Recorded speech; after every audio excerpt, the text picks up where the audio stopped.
का कहर जारी है। बहुत ज़्यादा कोरोना बढ़ गया है और उसी के मद्देनज़र पिछले हफ्ते हम लोगों ने 6 दिन का लॉकडाउन लगाया था, जो कि कल सुबह 5 बजे ख़त्म हो रहा है। जिस तरह से तेज़ी से केसेस बढ़ रहे हैं दिल्ली के अंदर, उसको देखते हुए ये लॉकडाउन लगाना बहुत ज़रूरी हो गया था। ये एक तरह से आखिरी हथियार है कोरोना के से डील करने के लिए, लेकिन जिस तरह से केसेस बढ़ रहे थे ये आखिरी हथियार इस्तेमाल करना ज़रूरी हो गया था। लेकिन अभी भी कोरोना का कहर जारी है और कोरोना कम नहीं हो रहा। तो इसीलिए उसके मद्देनज़र कई लोगों के भी, जनता के बीच में भी जब हम लोगों ने बात करने की कोशिश की, सबका मत यही है कि लॉकडाउन को भी और बढ़ाना चाहिए। तो लॉकडाउन को दिल्ली के अंदर 1 हफ्ते के लिए और बढ़ाया जा रहा है, अगले सोमवार को सुबह 5 बजे तक के लिए। इस दौरान हमने देखा, लॉकडाउन के दौरान की संक्रमण दर, पॉजिटिविटी रेट जिसको कहते हैं, ये लगभग 36-37% तक पहुंच गई।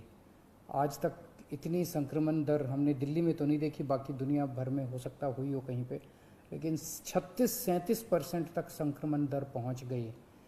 पिछले 1-2 दिन से थोड़ी सी कम हुई है, आज 30 के नीचे आई है, 29 पॉइंट कुछ आई है। मैं ये नहीं कह रहा कि कोरोना ख़त्म होने की दिशा में जा रहा है, लेकिन ये अभी तथ्य हैं, अभी और कुछ दिन देखना पड़ेगा। हो सकता है बढ़ जाए, हो सकता है कम हो, लेकिन हम भगवान से प्रार्थना करते हैं कि कोरोना से हम लोगों को मुक्ति मिले। पिछले कुछ दिनों से हम देख रहे हैं कि दिल्ली में ऑक्सीजन की काफ़ी ज़्यादा समस्या हो रही है। दिल्ली में ऑक्सीजन की काफ़ी कमी महसूस हो रही है। दिल्ली की इस वक्त ज़रूरत 700 टन की है और हमें केंद्र सरकार से 480 टन अलॉट हुई है। कल 10 टन और अलॉट किया केंद्र सरकार ने, 490 टन अब दिल्ली को अलॉट हुई है। लेकिन ये पूरी अलॉटमेंट भी अभी दिल्ली में नहीं आ रही है, इसका भी काफ़ी कम, एक तरह से कल 330-335 तक ही दिल्ली पहुंची है। तो 700 टन की ज़रूरत है इतने कोरोना की महामारी में, उसके मुकाबले में 330-335 ही पहुंच रही है। ये दिल्ली जो ऑक्सीजन की कमी है, दिल्ली के अंदर ऑक्सीजन पहुंच नहीं रही है, जगह जगह से जो ऑक्सीजन आनी है, ये एक बहुत बड़ा कारण है जो ऑक्सीजन की कमी जगह जगह अस्पतालों में महसूस हो रही है। लेकिन हमारे ऑफिसर्स, हमारे सभी मंत्रीगण, हमारे सभी लोग रात रात भर पिछले कुछ दिनों में, जब से ऑक्सीजन की कमी हुई है, एक एक अस्पताल जहाँ जहाँ कमी है वहाँ सप्लायर से, मैन्युफैक्चरर से, ट्रक ड्राइवर से जो लेके आ रहा है उससे फ़ोन कर करके कोशिश कर रहे हैं कि समय पे अस्पताल में पहुँचे। मैं ये नहीं कहूँगा कि सारी कोशिशें कामयाब रही, कई जगह फेल भी हुए हम लोग, और कई जगह हम समय पे ऑक्सीजन पहुंचाने में हमारी टीम कामयाब भी हुई। तो सबसे पहले तो मैं उनको जो रात रात भर काम करके और अस्पतालों तक ऑक्सीजन पहुंचाने की जो लोग भी कोशिश कर रहे हैं, उन सबका मैं धन्यवाद करना चाहता हूं कि इतने मुश्किल समय में इतनी मेहनत कर रहे हैं। क्योंकि ऑक्सीजन इतनी इस वक्त कीमती है, इतनी कम है, तो उसका मैनेजमेंट करना बहुत ज़रूरी है। तो उसको मैनेजमेंट करने के लिए भी अब कल से ठोस कदम उठाना चालू किया। हमने एक वो पोर्टल टाइप बनाया है और ऑर्डर जारी कर दिए गए हैं, जिसमें हर 2-2 घंटे में मैन्युफैक्चरर से लेके और अस्पताल तक, एंड यूज़र तक, हर एक को 2-2 घंटे के अंदर अपनी ऑक्सीजन की पोजीशन बतानी पड़ेगी।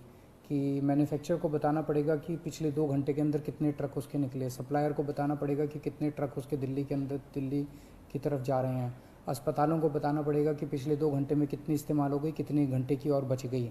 ये सारी चीज़ें ताकि दिल्ली सरकार को पता रहे कि कहाँ कमी आने वाली है। तो इसके अलावा केंद्र सरकार से काफ़ी सहयोग मिल रहा है। कल भी पूरा दिन केंद्र सरकार के अलग अलग मंत्रालयों के साथ हमारे ऑफिसर्स की टीम बैठी रही और दोनों टीमें, केंद्र सरकार और दिल्ली सरकार, अच्छे से मिलके काम कर रही हैं और कोशिश की जा रही है कि जो भी सप्लाईज़ आने में दिक्कत हो रही है उन दिक्कतों को दूर किया जा सके। और मैं समझता हूँ कि आने वाले कुछ दिनों के अंदर ये बहुत ज़्यादा अफरा तफरी का जो आलम है ये ठीक हो जाना चाहिए। कल हम पूरी कोशिश कर रहे हैं कि जहाँ से भी, और केंद्र सरकार से तो मदद मिल रही है, और भी जहाँ से भी हम लोगों को ऑक्सीजन मिल सके, ऑक्सीजन के टैंकर मिल सके, पूरे देश से, दुनिया भर से हम पूरी कोशिश कर रहे हैं। कल देश के सभी मुख्यमंत्रियों को मैंने चिट्ठी लिखी है कि अगर आपके यहाँ, आपके राज्य में, गवर्नमेंट में या किसी कंपनी में कोई ऑक्सीजन की पॉसिबिलिटी हो तो हमें ऑक्सीजन मुहैया कराइए, ऑक्सीजन टैंकर मुहैया कराइए। कुछ एक राज्यों के साथ बातचीत भी शुरू हुई है। जब भी कुछ कॉन्क्रीट नतीजे आएंगे मैं आपको ज़रूर बताऊंगा। लेकिन बहुत ज़्यादा कठिन परिस्थिति है। इन कठिन परिस्थितियों के अंदर सब मिल के काम कर रहे हैं। मैं उम्मीद करता हूं कि ये जो इतनी बड़ी इमरजेंसी क्रिएट हो गई है, इससे हम लोगों को जल्द छुटकारा मिलेगा। बहुत बहुत शुक्रिया।